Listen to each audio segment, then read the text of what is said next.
Before the 21st century, games were predominantly a hobby for what the general populace referred to as nerds. Since the rise in cell phones, all those people that shunned nerds began playing games, and the term nerd became hijacked. Nowadays, being a nerd is trendy, playing games is normal, and as with all hobbies, once they reach a certain threshold of popularity, they become sanitized, and all those blemishes that gave character to that hobby are washed away. What once was acceptable for the comparatively small group of nerds is now problematic. People that entered the hobby after the turn of the century are telling long-standing players what is and isn't acceptable. Sexy women in games is demeaning. Nudity should be tasteful. Due to the lucrative nature of game development, developers began kowtowing to these voices to curry favor with as many people as possible, even people that were never going to purchase these games to begin with. Would Stellar Blade sell more copies if Eve wore a burlap sack over her head? No, though it certainly would have curtailed most of the screeching by people that never had an interest in the game. Fan service games found themselves in a precarious position, owing their entire existence to sexualization. In Japan, this type of entertainment isn't as distressing as it is in the West. You can visit a secondhand bookstore, even outside major metropolitan areas like Tokyo and Osaka, and find nudie DVDs and manga. If you stay within Tokyo, it's even easier to find. In Akihabara, you can find porn on pretty much every corner. A teenager can walk out of a used bookstore with 2 heaping bags full of cheap porn, and nobody would bat an eye. Before the advent of home consoles, Japanese media was still consumed by foreigners, but in small quantities. It didn't set off any radars. After gaming turned into a billion-dollar industry, the West became more exposed to Japanese media, and once this happened, it didn't take long for cultures to clash. The larger Japanese companies like Sony and Nintendo now rely on Western consumption of their media to thrive, and to ensure the West doesn't complain, releases became censored, and the game standing right at the forefront of this battle are fan service games. Valkyrie Drive is another one of those games released during the fan service boom of the 2010s. As a man of culture, I've played some of these games, and I don't think most of them are worthwhile. See, my impression is you're supposed to forgive the shallow gameplay because you're looking at naked anime girls running around. And looking at naked anime girls is cool and all, but how long do you expect me to tolerate a game where the story and combat are the filler content before giving up and just searching for porn? That's basically my blanket justification for dismissing fan service games, and if the gameplay is bad, that's it. It's over. I know people play games for their stories, but who's playing a fan service game for the plot? It's like watching porn to see how the story plays out. These devs know their target audience. They know what we're here for, and it ain't Shakespeare. And do you truly believe these characters have anything worthwhile to say? They're teenage anime girls whose breasts are so large they defy gravity. How can you even focus on the text when they're standing around practically naked the entire game? So I expected Valkyrie Drive to be another dime a dozen hack and slash like Senran Kagura and Samurai Maiden. Fight through the same stages 50 times each, slash the clothing off rival chicks, then sit through hours of visual novel storytelling about God knows what. And yeah, that's exactly what Valkyrie Drive is. Except the difference here is that Valkyrie Drive's combat is pretty good, which for a fan service game, that's high praise. Maybe I've just played so much mediocrity lately that my standards have collapsed, but against all odds, I had fun with this one. This is a combo-driven action game that emphasizes juggling. That's not that special, but what gives Valkyrie Drive its spicy kick is you can chase enemies. Usually in action games, the combat's balanced so you can't just launch everyone and hover in the sky for the entire fight. Valkyrie Drive doesn't care about balance. See, whenever you stun an enemy, you can chase after it and pull off a special attack, and that leads to a chain reaction where you chase and attack endlessly. It looks hectic on the screen, but it's not that confusing once you wrap your mind around how it works. The chase command is mapped to your jump button, except if you want to pull off a chase, you need to hold the button down instead of tapping it. This is pretty ingenious, because it means you can cue the chase during animations, so while an enemy is reeling, you can start cueing the chase, and once you let go of the button you'll warp right up to them. I don't know why holding a button feels more satisfying than just tapping it. Maybe it's because not many action RPGs care about unique playstyles. They care about being easy to pick up and play, so you don't see weird controls like this very often. Fluidity in modern action RPGs has been eschewed in favor of menu-driven gameplay. You see this in Final Fantasy VII Remake, where you slow down time to select an action from a menu. The Witcher 3, Forspoken, and the Star Ocean 2 remake function the same. This system works, and it's not bad, but it will never feel as fluid as a game that doesn't pause or slow down the action. Another side effect of homogenization is, because these games utilize the same control scheme, they lose that unique quality. I can play a dozen games where you slow down time to pick an attack from a menu, but not many games play quite like Valkyrie Drive. Onechanbara also has a chase button, but it doesn't let you create the same kind of ridiculous air combos. Plus Onechanbara's kinda crap, but that's neither here nor there. One thing I really love in action games is the ability to speed up your traversal with specific timing. The East series has the jump roll, Castlevania has backdash cancels, in Valkyrie Drive, you can chain your dash. The timing is tight, but with a bit of practice you can cruise through these stages so much faster. I consider this an essential part of any real-time game. Moving around should have a small learning curve. Just a bit of resistance so you can feel a sense of growth. So many games focus on making combat complex, but they keep movement too simple. In the tank control era, mastering movement was the name of the game, and that feels like a part of game design that's lacking these days. Gun Valkyrie also has a weird control scheme that takes a while to wrap your head around, but the payoff is worth it when you find yourself thrusting around midair for most of a stage. I know praising unconventional control sounds weird, like why should anyone care? But it's part of the game's charm. It's what makes it stand out. Without these weird controls, the game would feel too similar to its peers, and then it wouldn't be special. There's this constant push to make every game easy to pick up and play, but sometimes you need that grit, that resistance where you fumble with the controls for an hour or two. It doesn't feel natural at first to hold the button mid-combo, but that hold action stops you from mashing. It gets you to think about what you want to do next. That is, by definition, the opposite of mindless combat. I believe people find themselves attracted to charge characters like Guile and Street Fighter for the same reason. There's satisfaction in charging an action and timing its execution. It gives some weight to the combat. Another limitation that works in this game's favor is how the combo tree works. You don't have full access to the tree at the start of a mission. You need to unlock it every time, and you do this by filling up a meter so you can turn your girlfriend into a weapon. I think. I'm not sure since I skipped every cutscene, but I believe the premise of this game is that these girls are infected with a virus where they can turn into weapons, but they need to fondle and kiss each other to transform. The only reason I think this is the case is because if you break all the clothing off a girl during a boss fight, the weapon explodes into a naked chick. Unfortunately, you're not really incentivized to chase enemies. Ground combos fill the transformation gauge much faster than aerial combos, whereas aerial combos increase your attack multiplier. This winds up becoming irrelevant because once you charge enough meters and activate the highest level weapon transformation, your multiplier increases dramatically until the stage is over. It's semi-permanent.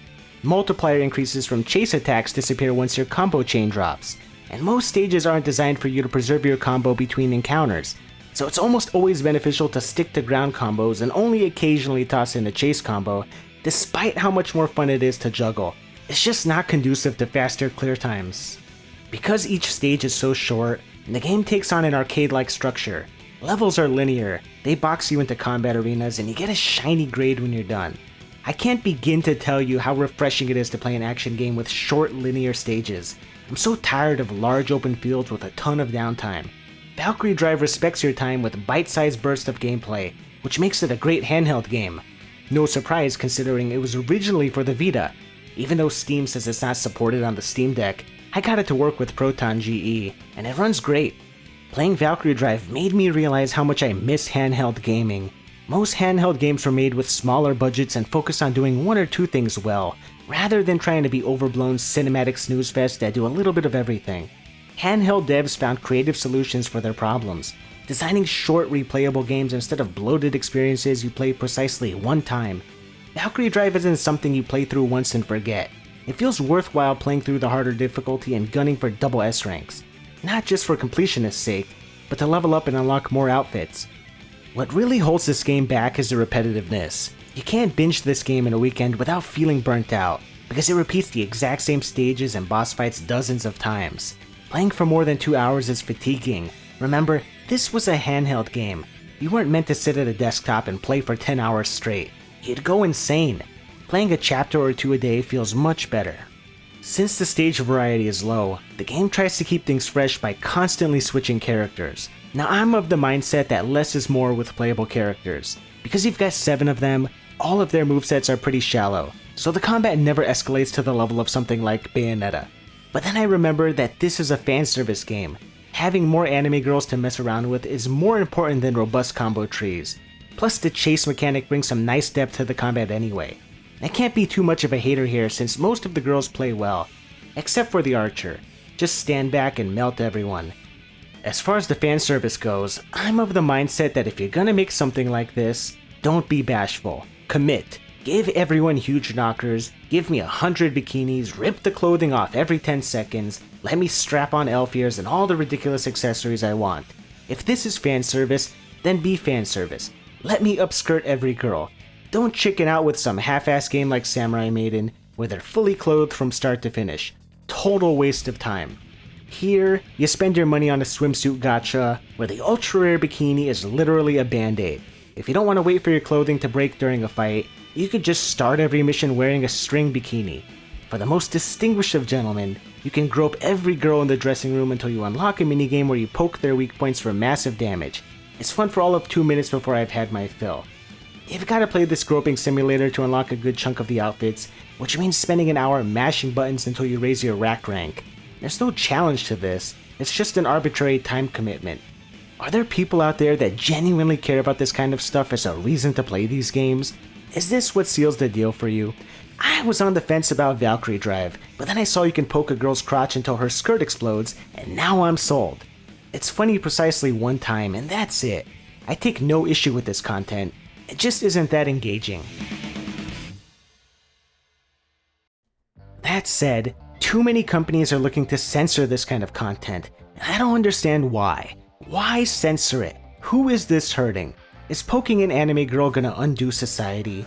There's an increasingly common trend in Japanese games where the devs cover the crotch with a black void. What's gonna happen if I look up the skirt of the girl on the victory screen? Are girls offended that something like this exists? And if so, don't you have something better to do than to get offended by what other people do in their free time? Let players look up, get their 2-second smirk, and move on. By placing a void down there, you're bringing attention to it. How many people are complaining about Valkyrie Drive, a game where you punch girls until all of their clothing explodes? I'll tell you, nobody. Now how many people threw a conniption when Fire Emblem Fates removed the face-petting minigame? Here's the truth about fan service games. These are made by the Japanese for the Japanese. The fact that this was localized at all should be seen as a gracious gesture. This wasn't made for the West. In Japan, this type of entertainment isn't as taboo as it is for the rest of the world. We need to stop getting offended and pressuring Japan to censor media that they've created for decades without issue. It wasn't until they tried to appeal to other regions that they started censoring themselves. Remember Rapeplay, the game that foreign countries banned despite never being released outside of Japan?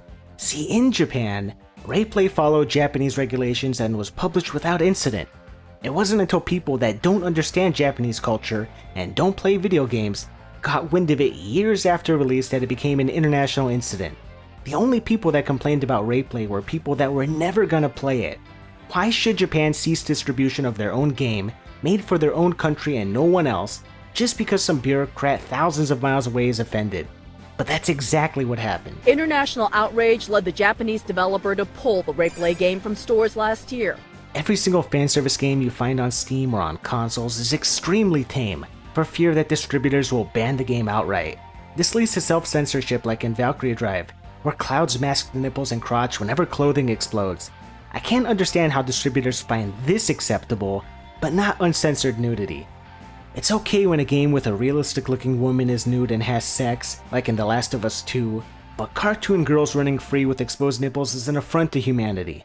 Society deems video pornography normal and acceptable, but the minute it becomes interactive, that's where the line is drawn, as if somehow it's easier for people to buy a game than to literally type porn into their search bar of choice. Of course, as I'm making this video, I find out that half the US states instituted regulations that restrict 18+ content on the internet, now requiring photographic ID. Nothing you couldn't easily skirt with a VPN in a matter of seconds, which shows just how out of touch regulators are when it comes to pornography. The issue has never been that it exists, and creators and hosts should never be culpable for improper consumption. You can never stop people from easily accessing this stuff. This will always and forever remain an issue of poor parenting. I understand that Japan has their own regulations when it comes to nudity, but that doesn't apply to breasts. The Valkyrie Drive anime is flush with topless women, but the game employs this fog effect. considering this was originally a PS Vita exclusive and Sony disallows ratings above mature, the self-censorship was probably enforced. Although this was released before Sony relocated their headquarters to California, Sony is a Japanese company and they allowed God of War to have exposed nipples, and that was back on the PS2. There still exists this stigma that Japan is not allowed to sexualize women in video games, but it's okay when the West does it. On Steam, pornographic games are released regularly, where girls are literally raped by monsters. That's fine, but when Japan tries to port a dungeon crawler with CG images of girls in their underwear, that's going too far. Game is permanently banned. So this is the current state of Japanese-made fanservice games. Tepid fanservice, forgettable stories, and bland gameplay. Is it even worth playing these games when the fanservice is this lame? The fact that I have anything positive to say about Valkyrie Drive is remarkable. It's still a good time, don't get me wrong, but it's caught in the middle between being a competent action game and having passable fanservice. The fanservice is definitely better than the pathetic likes of Samurai Maiden, and while the combat system employs a cool control scheme, the battles aren't as compelling as what you'd find in any other action RPG that doesn't rely on exploding breasts to catch your eye. I can't help but wonder how this game would fare if the devs spent more time on level design and enemy variety, and less time designing 1,000 bikinis. But then this wouldn't be Valkyrie Drive. It'd be some other action game that I probably would have never played because it wouldn't have 7 busty broads waiting for you with open arms. As far as fanservice games on Steam go, this is probably as good as it gets. Tamsoft and Marvelous gave up on games like Senran Kagura and Onechanbara. Shade is still trying to co-spy on their art style to compensate for the abysmal quality of games like Kandagawa Jet Girls and Samurai Maiden. We've got an uncountable number of RPG Maker titles where the sole appeal comes from giving the main character titties the size of the Hindenburg. And for those that have completely given up on life, you can play one of the many AI-generated free-to-play titles that Steam happily hosts on their client. Just remember that Steam finds this acceptable, but not Dungeon Travelers 2, a genuine RPG with effort put into it. But what if you venture outside the realms of Steam? What if you visit DL's site, or Just USA, or Jorin? Do there exist games with genuine, honest-to-God proper fan service?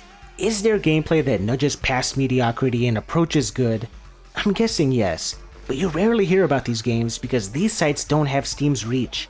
It's difficult to talk about the more obscure stuff because there don't exist enough people outside of Japan that know what you're talking about. It's just way too hard to find for the average person. For individuals with the most exquisite of taste, they know where to find the good stuff, and maybe it's better that way. We don't need armchair activists finding out about and taking down games that only 100 people have played. So now the question is this: what kind of goodness is hidden in the neglected corner of the internet? And how worthwhile is it really?